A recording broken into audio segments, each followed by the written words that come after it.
Thank you so much for being here with us, Sadhguru. It's lovely to be here with you again. Yes, and also Horacio de la Iglesia, thank you so much for being with us today. We want to talk about, set the stage a little bit about what we're here to do today. The idea is that the lunar cycle, the moon, can influence people's behavior. This idea dates back thousands of years, right? But it's been largely dismissed by modern science and medicine. Yet the lunar cycle is clearly impacting cycles like human reproduction. I think it's very accepted that it influences the menstrual cycle and fertility in that way. But there are other behaviors, right, that have also been found to vary depending on the lunar cycle, but that are slightly less believable. Admittance to hospitals and emergency rooms have been shown to vary. Frequency of conditions like heart attacks and stroke, and even the social interactions or human behaviors of things like traffic accidents or crime, suicide, have all been reported to be correlated with the phase of the moon. Yet whether moonlight or the gravitational forces that accompany this massive space rock, and whether it can influence human activity at all, remains controversial. So let me make some introductions and then we'll get right into the discussion. My name is David Vago. I am a research associate professor of psychology at the Vanderbilt Brain Institute, Vanderbilt University. I maintain a research appointment at Brigham, a women's hospital, where I collaborate with the Department of Psychiatry. And I have more recently become the research lead for Roundglass, a global health and well-being company, where I am building research infrastructure and curating evidence-based content. So today we have this opportunity to discuss the wisdom of contemplative traditions that are thousands of years mature, not old, mature, and modern science, which is providing new evidence describing the relationship between this big rock in the sky and our planet Earth. So we're going to have this dialogue of how historical Yoga Sutras and philosophy describe the relationship between these two planetary orbs and how they influence each other, also from the perspective of modern science. And it turns out that there is evidence indeed that the moon can influence aspects of our mood, our decision-making, and our behaviors. And so over the next hour, I will try to moderate a discussion while I introduce some of the science from contemporary sources, from the research lab of Dr. de la Iglesia, and from the wisdom of contemplative traditions like yoga that Sadhguru will share with us. So just to give you a sense of who is speaking today, Dr. Horacio de la Iglesia finished his undergraduate studies in biology at the University of Buenos Aires in Argentina. He got his Ph.D. in neuroscience and behavior at the University of Massachusetts in Amherst, where he studied the neuroanatomy of the master circadian clock of animals and the brain centers that control reproduction and the interactions between the anatomy and reproduction. He then continued his research as a postdoctoral fellow at the University of Massachusetts Medical School, and later joined the University of Washington in the Department of Biology in 2003. His laboratory is interested in understanding how the neural systems encode time and generate rhythmic, physiological, and behavioral outputs to adapt to the temporal structure of our environment. We are going to only have an hour together today because Horacio will be receiving a prestigious award from the Argentine congratulations. Thank you. Ministry of Science and Technology are acknowledging him and his work. So we will have to say goodbye a little early, but we're so excited to have you with us. Thank you for joining us, Dr. de la Iglesia. Thank you, David and Sadhguru, for having me. And while Dr. de la Iglesia raises volume, I'm just going to introduce Sadhguru, a man who really doesn't need much introduction, but he is a yogi, a mystic, a visionary, named one of India's 50 most influential people. Sadhguru's work has touched the lives of millions worldwide. Through his transformational programs, Sadhguru has a unique ability to make the ancient yogic sciences relevant to contemporary minds. He's an internationally renowned speaker. He engages with scientists fairly often and has been an influential voice at major global forums, including the United Nations, the World Economic Forum, addressing issues as diverse as socioeconomic development, leadership, and spirituality. He's been invited to speak at leading educational institutions, including Oxford, London Business School, Stanford, Harvard, Yale, all the big institutions. So we're really fortunate to have this group of people today, and I will do my best to moderate the discussion. So thank you, Sadhguru, for being here and being with us today. Great. Thank you. On a day like this, when you're having an award, having this conversation, wonderful, and congratulations once again. It's a pleasure, please. I thought I'd start the conversation off with from a paper that Dr. De La Iglesia recently wrote about synchronization of human sleep with the moon cycle under different conditions. And he says, very in the introduction, and I will read that, and then I'd love to hear your comments. Moonlight is so bright to the human eye that it's entirely reasonable to imagine that in the absence of other sources of light, this source of nocturnal light could have had a role in modulating human nocturnal activity and sleep. However, whether the moon cycle can modulate human nocturnal activity and sleep really at all remains a matter of controversy.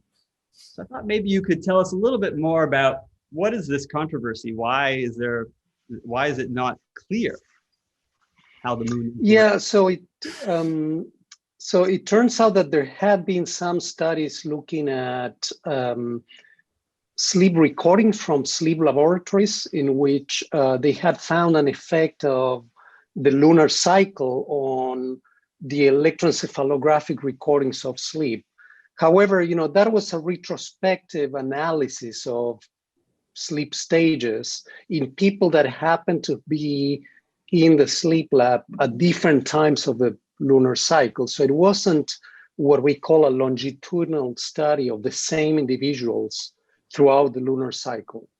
And there was controversy because other studies emerged that said, well, this is not a real effect. And the jury was still out in terms of whether the moon could, moon phases could really modulate sleep. And I guess what our study added to that is that we did exactly that. We followed single individuals for at least 1 month and up to 2 months, recording their sleep, at least their sleep timing. And that allowed us to really answer the question of whether sleep was modulated by moon phases at the single person or individual level, okay? And in fact, we found that it did. So I think the controversy was around the fact that the studies had not been designed to detect this. Well, that's fascinating. So how do you know it's not the light itself of the moon coming into the window? Okay, so we started, when we started these studies, because I've been studying sleep in indigenous communities in Argentina for over almost 9 years now. And I remember one day I was chatting with Miguelito, one of the leaders of the families, and he said, oh, a couple of nights ago, it was a hot night and there was a very bright moon. And I went swimming in the river with my wife. And I thought, wow, that's interesting. So I asked him, well, what else goes on moonlit nights? And he was full of stories, right? Moonlit nights or nights for fishing, for hunting, for social activity, for more sexual activity. And I thought, wow, that's fascinating. Let's see whether we can capture these by measuring sleep. And that's how the story started, right? So in these communities, we still have single communities that have no access to electricity whatsoever. So we started with the idea that if we did find an effect, it would be present only in the communities that did not have artificial light, right? Because we thought, well, there you really can take advantage of the moonlight because you have no other sources, right, of nocturnal light. But we started looking at the data and we found the effect not only in the communities that had no electricity, but also in the communities that had 24/7 access to electricity. And even in some communities that live in a relatively urbanized area of northern Argentina. So we thought, oh, that's really interesting, right? That the effect persists, even if people have the ability to control whenever the lights are on in the evening. And that was followed by yet another study that we did here in Seattle, where I live currently, where we studied university students, and we saw the same effect of the lunar cycle.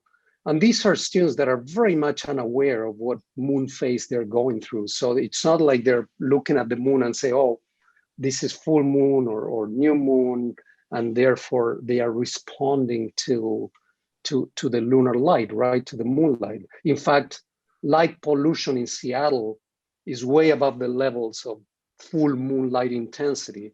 So they could not be responding to moonlight itself. So that's why we're currently thinking and trying to start testing the hypothesis that maybe other physical changes associated with the lunar cycle may modify our sensitivity to light. And that light could be moonlight if you're living in a natural environment, or artificial light if you live in an environment where you can switch it on and off. So that's the general idea that I have now in mind. It's so fascinating that so you're saying that the controversy has been whether or not the moon can influence sleep, right? And that's the controversy. Yes. And that your research has shown definitively that at least in Argentinians and in students at University of Washington, maybe. Yes. That the cycle may actually have an influence on how we're sensitive to light, and that the light may be the mechanism by which it's influencing how the efficiency in which we sleep.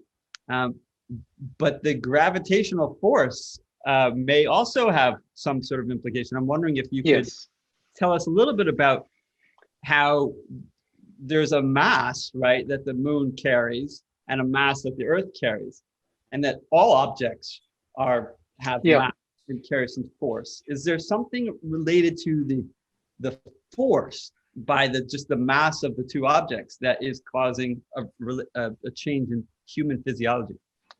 Well, we're all familiar with tides, right? And actually, if you pay attention to tidal levels, it turns out that every 15 days, right, around the time of full moon and around the time of new moon, those tides get maximally high and maximally low. So it's what we call the spring tides. So and the reason for that is that on those days, the moon, the sun, and the earth are aligned on the same axis. So the gravitational pull of the sun and the moon are added, and you experience maximally high daily tides. There's so far no evidence whatsoever that humans can detect those changes in gravity, right? I mean, we still don't have that. We love to have that, right? But on the other hand, there's no other, we don't have at hand any other way to explain why in a place like Seattle, right, where you have no ability to sense the moonlight, you can still respond to the cycle of the moon in that way. So our idea is that on the nights previous to the full moon, because what's interesting is that what we found is that sleep starts later and is shorter on the few nights leading to the full moon, not around the full moon, but on the nights, the shortest sleep duration takes place 3 to 5 days before the full moon. And what's interesting about those nights is that those are the nights in which moonlight is available at the end of the day. So it's available in the late evening and early night. And if you think about the utility of moonlight, right, in terms of our, ancestors that were, hunter-gatherers, it's interesting to think that, in fact, it's much more useful to extend the daytime activity with the moonlight, right, than wake up in the middle of the night by the effect of the moonlight. In other words, if the moonlight comes out at 3 a.m., you're probably already fast asleep and you will not respond to that. It will not wake you up. However, if you're planning to go to bed around 8 p.m. in the evening and you suddenly see this bright source of light, you may actually stay up and continue whatever you're doing. And it's interesting because that's exactly what we do nowadays with our artificial light. We never use artificial light to advance the activity of the morning. We typically use it to extend the evening activity. So we think that in a way, artificial light has tapped into this ancestral effect of the moon on our sleep. But going back to your question of gravity, so the only explanation that we have so far is that probably that perception of gravity makes you more sensitive to that effect of evening light of keeping you awake.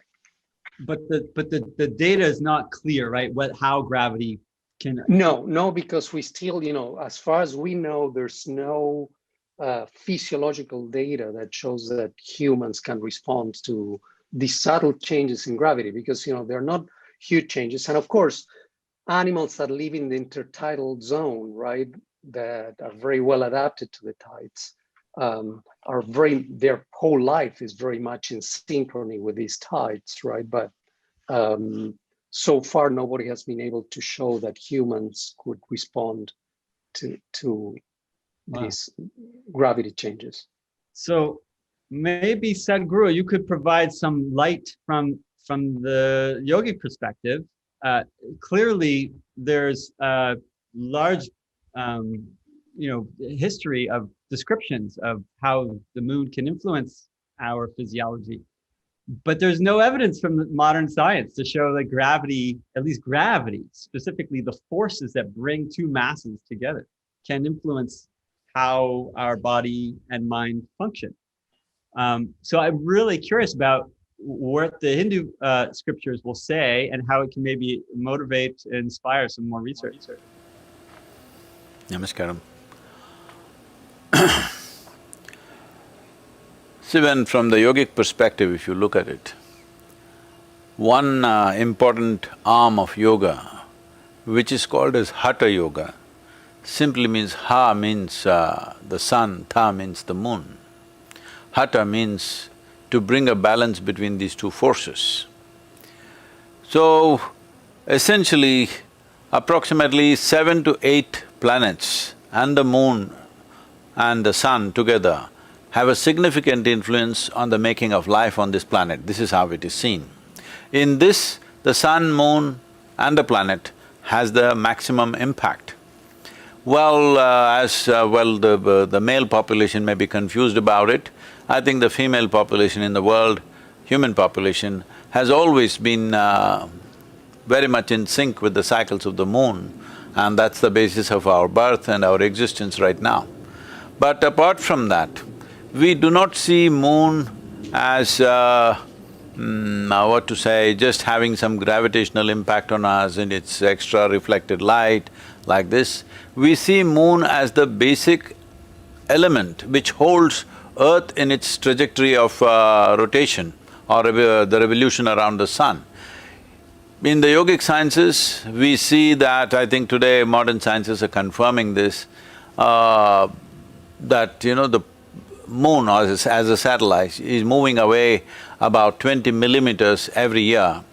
And when it moves beyond a certain point, it will start… its impact on the life on this planet will recede. Out of that, human reproductive cycles will go off its normal cycle, and that is how humanity will end. That is how human beings will slowly go away. But above all, if the moon goes away, which inevitably it is supposed to do after many million or billion years, whatever that is, when it goes away, we see that the earth cannot hold its track of revolution around the sun. It will lose its balance and it'll also break up into pieces. This is how the yogic system looks at it. About its impact on our daily life, Well, I'm sure you are aware of this. India uses largely the Hindu calendar is either a lunar calendar in some parts of the country. Wherever there is matriarchy, there will be lunar calendar. Wherever there is patriarchy, there is what is called as lunisolar calendar, which is a combination of lunar cycles and solar cycles. Why this calendar is important is, see, today we are looking at calendar as just a number game of measuring how many days in a month, how many days in a year, or how many years in our life like this. Here we are not looking at calendar as just a numerical record of things, but we are looking at it as how we experience the calendar within ourselves, how the body responds to it at different times. Accordingly, various traditions, practices, rituals were crafted so that in those times you can make the best use of what is around you in the form of Earth's energy, in the form of Earth's trajectory, how it is moving, how its northern face of the Earth, where it is pointed towards, its closeness to the sun. All these things are taken into effect as to what sort of practices you do. When I say Hatha Yoga, this sun and moon, well, this 4,356 days is considered as one solar cycle. This is segmented in different ways for different people. For householders, it's segmented one way, for the yogis, it's segmented different ways, for the ascetics one way, and people who are into regular worldly life another way, because their bodies are tuned and they need to function differently. Accordingly, the calendar is used depending upon the moon phases and the planet's position in relation to the sun. Well, as we know, the moon is constantly showing only one phase to us. Its rotation is synchronized with planet's rotation, so we're seeing only one phase of the moon.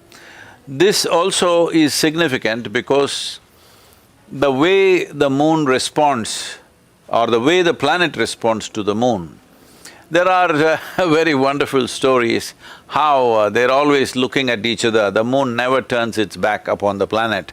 The day moon turns its back on us, we are finished.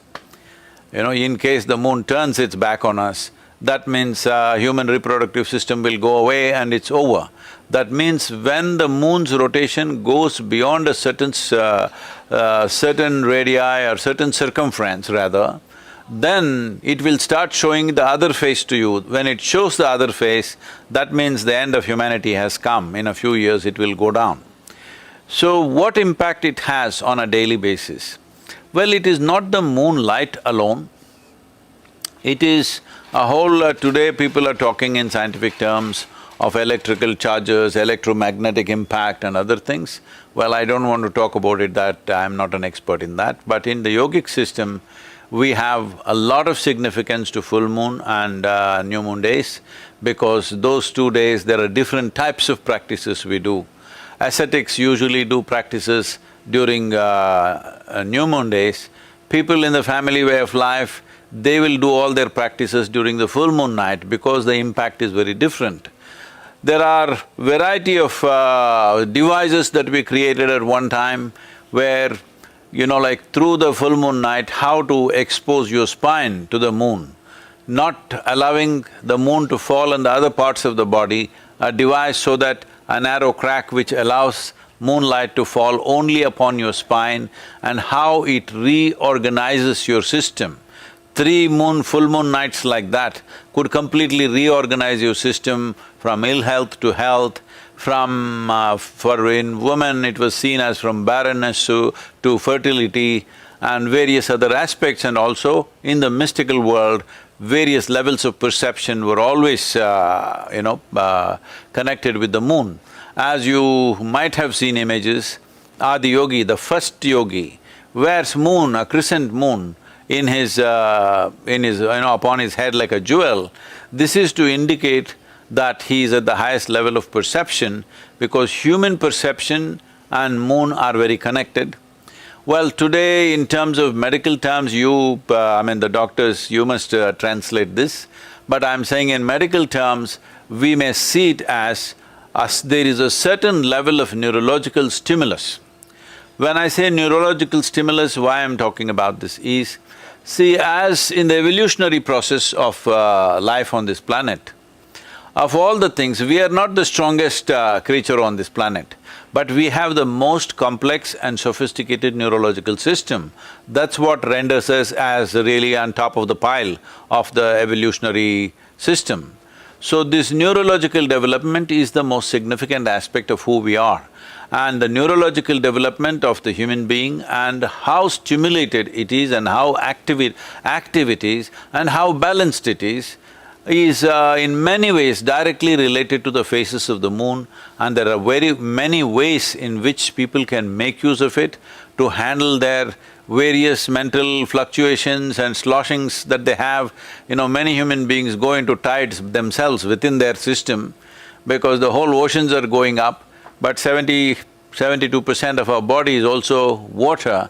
So there is fluctuation in the system. It is just that generally, I know there are some studies saying on this day, people tend to become more imbalanced, or those who have anxiety and manic depressions go off control, this kind of things. I would like to say the moon is not causing madness. I'm saying this so that moon is liberated from this word. Lunar means if you say loony, people think you're mad, all right? So, moon does not cause madness. Moon just pushes up your energy in a certain way. If your quality is joy, you will become more joyful. If your quality is love, you will become more loving. If you are meditative, you will become more meditative. If you have mental illnesses, that also gets enhanced. Whatever is your quality gets enhanced because of full moon. It is not causing any one particular quality in us, it definitely does not bring about madness. It is just that it enhances who you are on that day. Whatever is your quality finds a larger manifestation. Because of that, maybe in the medical institutions, mental and other kinds of institutions, people may find some kind of exaggeration on those days. Wow. Well, thank you for that. So that there's clear description of yoga's influence, or at least the influence of the moon, the relationship between the moon and human physiology is clear in yoga philosophy, right? And so, and almost even more intimately connected into our everyday lives than we would ever think, right? Most of our, at least in North American culture, most people hardly recognize that there's a moon outside. No, that's because they went to the moon, you know, that's a problem. Yeah, maybe when we start, traveling to the moon as like I don't know, as for leisure, it'll be more in its mind the importance of it. But you've also mentioned in your writings that practices from the yogic tradition that specifically are meant for maybe spiritual practices, tying your behaviors on this planet, your spiritual practice. How can a spiritual practice on this planet be influenced by a rock in the sky up there? Is that really a possibility? And if so, how is it interacting with your physiology, at least from the yogic perspective, right? So there's 11-day cycles where there's fasting. It's related to that kind of practice of working with your gut. So I'm really curious about how that may relate to a spiritual experience. Well, David, we are all this life, including you and me, are living on a rock here which we call as planet Earth, isn't it? It's just a rock for somebody else who is looking at us from elsewhere. So, about how it influences, I do not know what is the direction of studies which are going on, but I think from what I have heard from people are largely trying to measure changes in the brain activity and stuff like that. But it would be helpful because from my experience, I know that the maximum amount of change happens in your belly, in this region, which you call as the gut, because that is where the real change happens and it has consequences in the brain and the rest of the body. So, one important aspect of taking in the moon, there are practices in yoga where you can live like every day, in your experience, it's like full moon. The same full moon impact is on in your body on a daily basis. There's a whole lot of practices like that. So we say this is somebody has become like an eternal moon within himself, that is like a full moon, always. Because certain things can be done in the system, the impact that the full moon has on various aspects of your body, the cellular behavior in the system, this can be replicated on a daily basis simply by activating this dimension. Well, to give some background to that, see, who we are as life is a consequence of how this planet functions. How this planet functions is a consequence of its position in the solar system, and definitely the sun is a major powerhouse which fires everything, and the moon, which is a satellite by our understanding, but it has a significant impact on the production of life on this planet. So what kind of life we are is essentially determined by these two aspects, sun and moon playing their influence upon the planet at various levels. There are other planets which have influences on you, but their impact is much lower and they are significant only to certain people, not for everybody. But fundamentally, sun, moon and the planet are the three celestial objects. These celestial objects, moon, there is so much romance about moon, David just killed it, saying that it's just a rock in the sky.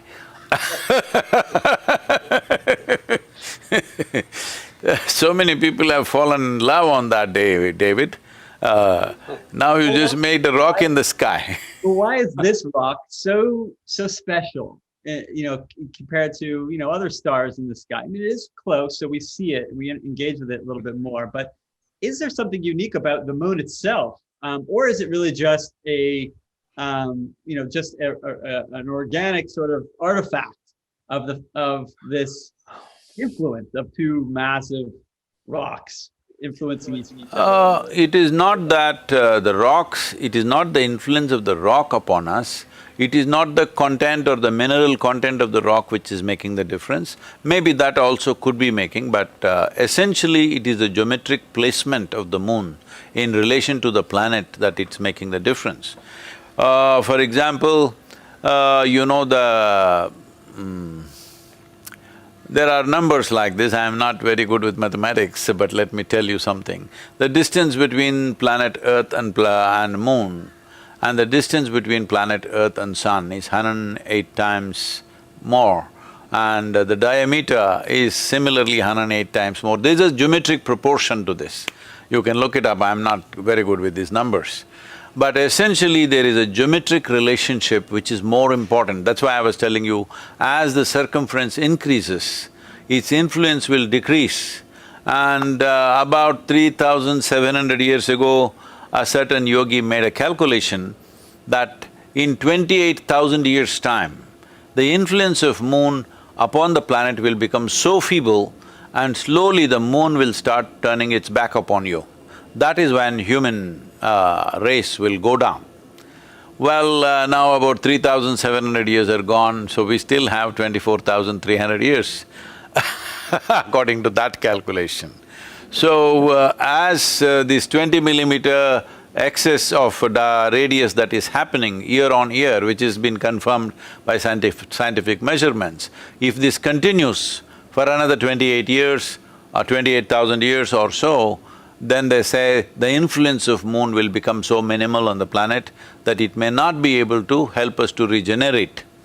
So this regeneration process is not in the brain, it is in this region, which is very important. So the influence of the moon maximum is on your gut.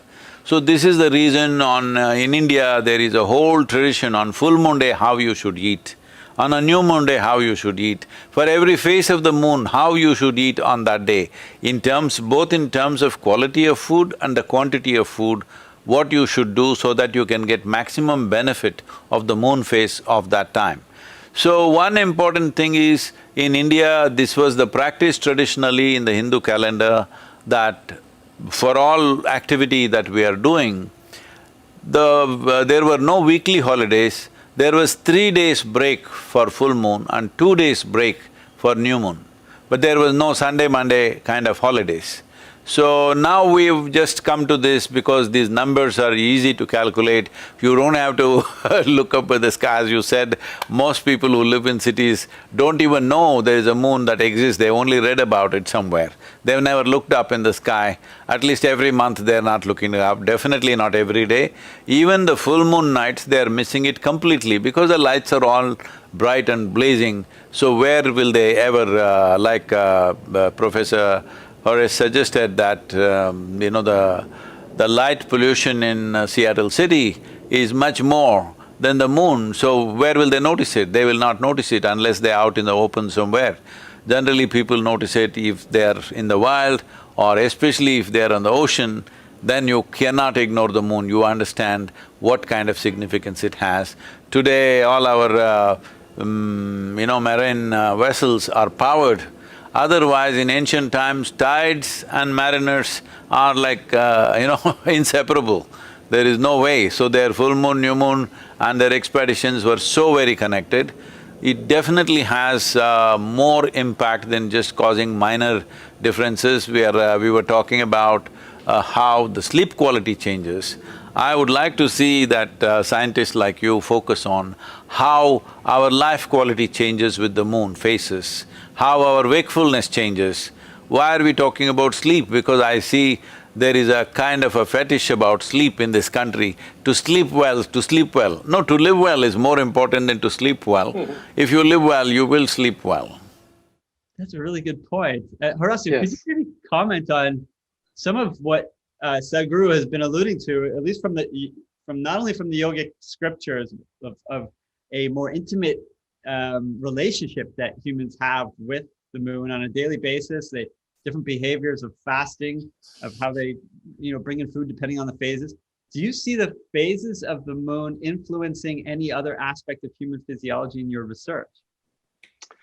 So, well, other than nocturnal activity and sleep, there have been several reports, particularly in relation to mental health, right? And this is really interesting because of what Sadhguru was saying, that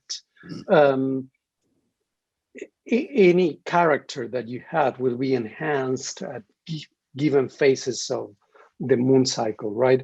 And of course, if you think, for instance, about a psychotic patient, right? If you think about our sleep-wake cycles, right, that are modulated by the moon cycle, then if you're going to stay up later on the nights that are leading to the full moon, then you'd have more of an opportunity to exhibit your psychotic symptoms, right? And this could be perceived by other people as an enhancement of the psychotic symptoms. But it turns out that there's some literature that really suggests that there may be a real enhancement of those symptoms. And this is particularly in bipolar patients that, I don't know to what extent the audience knows about this, but bipolar patients are characterized by this cycling between depressive and manic states, right? And it turns out that it's very well characterized that in a bipolar patient, if you shorten the sleep, whether spontaneously or you force this for environmental influences, they will get more manic, whereas if you lengthen sleep, that's associated with more depressive symptoms. And it turns out that there's been several publications showing that bipolar patients had a very striking synchronization, some bipolar patients, right, with the moon phases, and in turn, that seems to be related with symptoms of the disease. And this would make sense, right? If you're going to shorten your sleep around the nights before the new moon, before the full moon, that could lead to more manic expression of the disease. Whereas if you're going to lengthen it before the new moon, that could lead to more depressive symptoms of the disease. What I find really fascinating, this idea that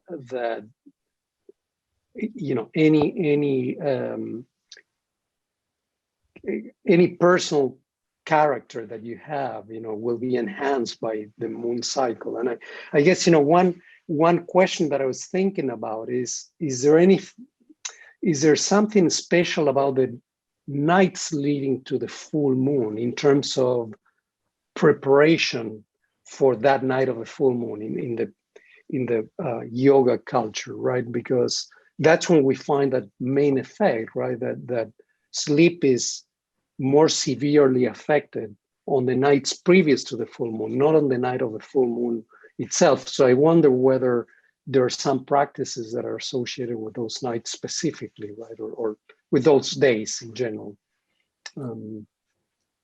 So anyway, I don't know if I answer your question, David, but Well, yeah, no, this is it. You're alluding to this. The question really is still unknown. How and Sadhguru, yeah. you also posed the question: how does the moon really influence behavior? We don't really understand that at least the gravitational mechanism. The light sensitivity one's interesting in the sense that, so you said that the light that's produced by the moon is not even as bright as the pollution you get from the city. Yeah.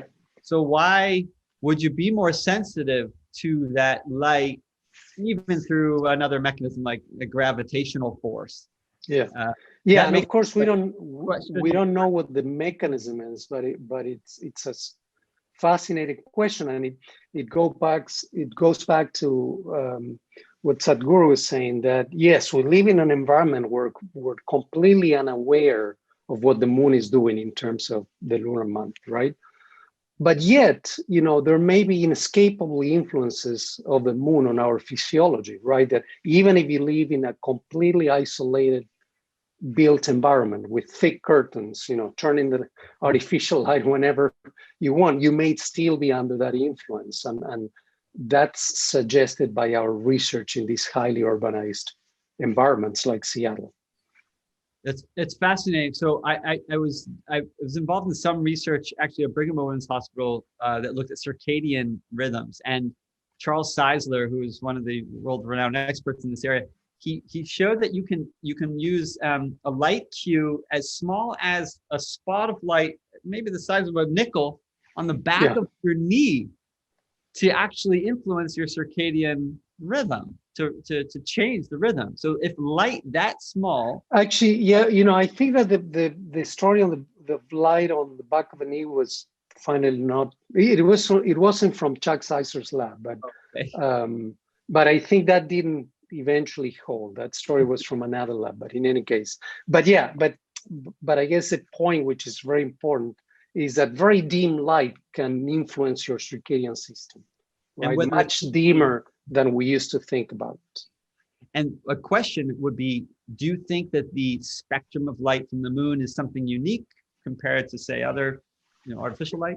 So, it likely is, but we don't think that that's probably how, that was probably the most important, if you want, throughout evolution, the most important selective pressure for nocturnal activity. Again, going back to our ancestors, right? If you think about somebody living in Europe 30,000 years ago, where, throughout the fall, the days are getting shorter and shorter, and you need to gather food for the whole winter. Well, any extra little bit of light that you could get in the evening, you take advantage of it, right? If you think from that perspective, that must have been a tremendous influence. And we have the latest records indicates that we have 300,000 years of human evolution on Earth, right? That effect of the moon has been there for 300,000 years, and it's, to me, it's almost intuitive that there may have been selective pressures from the moon throughout evolution to actually influence our physiology, right?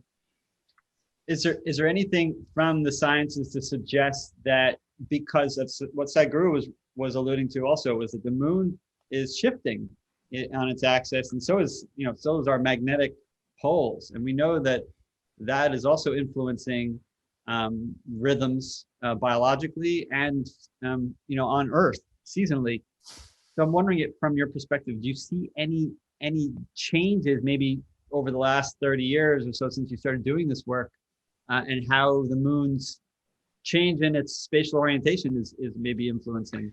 No, not that I know, and I think 30 years would probably be very short. If we think about the timeline that Sadhguru was talking about, we're talking about almost 30,000 years, right?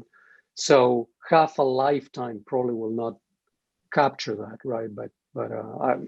At least as far as I know, I don't know of any studies that have looked at that specifically. But do you see a cautious kind of interpretation of what's happening with in astronomy, like how the moon is actually shifting is going to affect maybe some of the work that you're doing in circadian. Well, I guess eventually, if the moon cycle changes in its period, right, we should expect that our response to it will also change accordingly, right?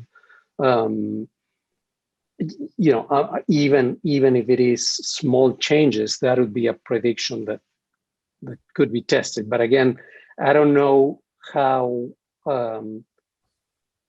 big those differences will be, in our testable life, right? I mean, at least in my life, I don't think I'll see those changes. That understood. That's probably well said. I would ask, though, given our limited amount of time together, that Sadhguru had alluded also to the relationship of mysticism or spirituality and the moon with humans. And I know you've done some work with animals and melatonin. I'm wondering if you could, in the best way possible, to summarize that work. And I only bring it up because melatonin is this precursor to was it dimethyltryptamine, which is a psychedelic. It's produced in the pineal gland, and it has all these implications for mysticism. So I'm wondering if you could talk a little bit about some of the work you've seen in that. Yeah, so we've done some studies in animals, and one study specifically where we studied the moon cycle in animals is with monkeys that are actually nocturnal, which are very rare. They live throughout South America. This is the only genus of monkeys that are truly nocturnal. And amazingly, these animals are heavily dependent on the lunar cycle, right? So it's kind of going back to what Sadhguru was saying, that, people that are connected with nature are very well aware, right, of what the moon does to them and how they depend on the moon, even for agriculture. People are timing when they plant and when they collect based on lunar cycles. Well, for animals, it's even more. And I don't think there's probably any single species that lives in the wild that is not somehow connected in its sleep and circadian rhythmicity with the lunar cycle, right? It would be very unlikely that that's the case. I'm talking about animals, right? I guess going to melatonin, of course, is this amazing signal for the brain of where your biological night is. And one of the things that we're trying to determine now is where the lunar phase has the ability of changing that biological night signal, which is melatonin. Melatonin is the most important signal for the brain in terms of when is it that it's a biological night, right? And we think that maybe one of the mechanisms by which the moon may change the timing of your sleep is by changing that nocturnal signal, right, that marks the beginning of the night. But there's still no evidence, neither from animal models nor from human models. We're kind of moving towards that in the next phases of these studies. But melatonin in general is it's produced by the pineal gland. Could you comment on? It's controversial in the sense that it's been thought of as like a mystical chemical. Yeah, I don't know how strong that evidence is. It's clearly an extremely important signal for the brain to know where your internal night is. And of course, part of the problem is that artificial light can acutely inhibit the release of melatonin. So we are every single day we're tampering with that natural nocturnal signal by getting exposed to even very dim levels of light. The light that you use to read a book next to your bed is sufficient to inhibit melatonin. So we're always sending the brain the signal that the night has not started, when in fact it has, right? Yeah, that's very helpful, just to give a sense of how the body has this internal endogenous clock, right? That helps keep our time within the same periodicity of a day, right? Day is Yes. 24 hours, but our natural rhythm is around 25 hours, right? Yes, yeah, exactly. And then there's this chemical in the brain that's released from, what Descartes referred to as the seat of the soul, and Yes. as the Egyptians, referred to as the eye of Horus. The only unilateral structure in the brain is in the brain. And it seems like a very interesting structure, and it's been implicated in mystical states only because there is some limited data, like Horacio is alluding to, that its data is not very convincing, but it is the data that does exist. It shows that it's a precursor to a chemical that's naturally occurring in the brain and is DMT. It's a psychedelic that's used for very short, intense psychedelic experiences. Mm-hmm. And so that's why I was thinking with Sadhguru, you've been referring to the moon and working with the moon, the cycle of the moon specifically for spiritual purposes. You have shown, Horacio, that birds have daily variations in melatonin that disappear on full moon days. Is that right? Is that? No, that's not my work. Okay, but I was actually not aware of that.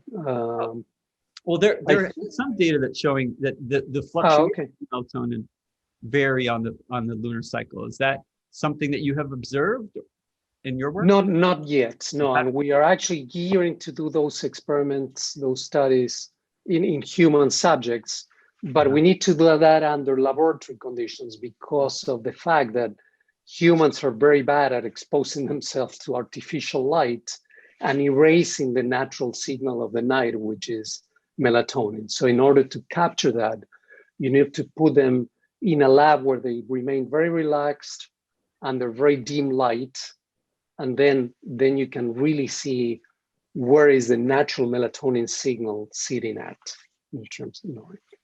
Wow. Well, David, the thing is, see, in the yogic system, there are simple processes with which, particularly on full moon nights, where you can get totally stoned out just on moonlight.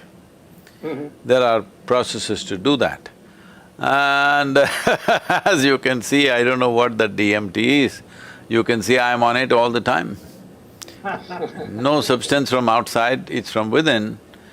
It is in some way, on one level, in the physiological level, the significance of yoga is to stay in tune with the sun and moon cycles in relation to the planet. That is the only way this life can be in balance and with least amount of friction within itself, because then the life's experience, as whatever the chemicals you're discussing, serotonin, melatonin, all this stuff, essentially you're saying chemistry determines the nature of your experience of life itself. So, to maintain that chemistry which is always blissful and ecstatic, moon and being aligned with the moon is a very important part of it.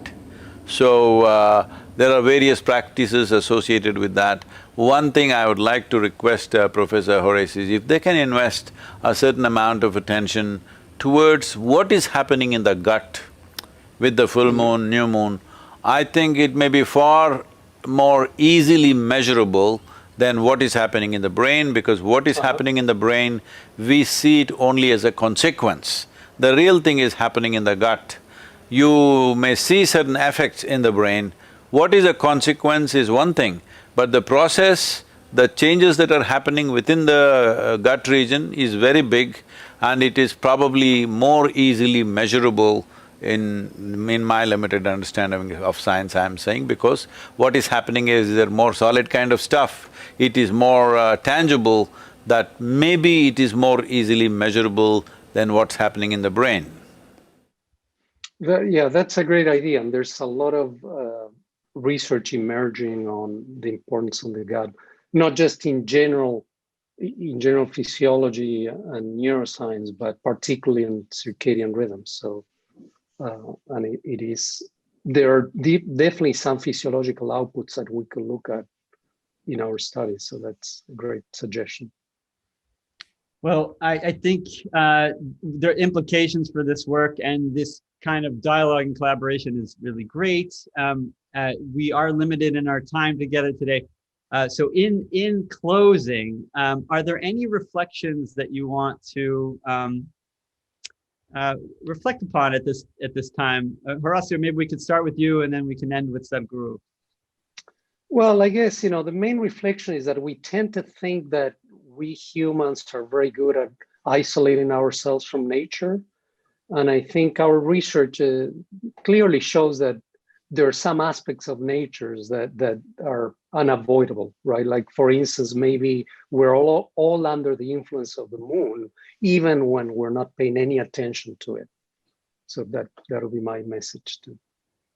Thank you for that. Yeah, that clearly there's things happening in our environment that we're not aware of, right? That doesn't register in our sensory stores, but that have very strong influence on us. And they only manifest, or we only see it when, for example, in a female reproductive system has a very clear rhythm to it. And when there's one rhythm in one biological system and another rhythm in a very strong physical system, they're going to influence each other. So that makes total intuitive sense.